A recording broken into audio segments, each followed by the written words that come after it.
அரியது கேட்கும் வடிவடிவேலோய் அரிது அரிது மானிடராதல் அரிது மானிடராயினும் கூண் குருடு செவிடு பேடு நீங்கி பிறத்தல் அரிது கூண் குருடு செவிடு பேடு நீயும் ஞானமும் கல்வியும் நயத்தல் அரிது ஞானமும் கல்வியும் நயந்த காலையும் தானமும் தவமும் தான் சீதல் அரிது தானமும் தவமும் தாம் சீவராயும் வானவர் நாடு வழி திறந்திடுமே.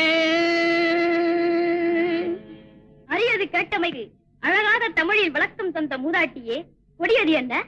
கொடியது கேட்கும் வடிவடிவேலாய் கொடிது கொடிது வரும கொடிது அதனிலும் கொடிது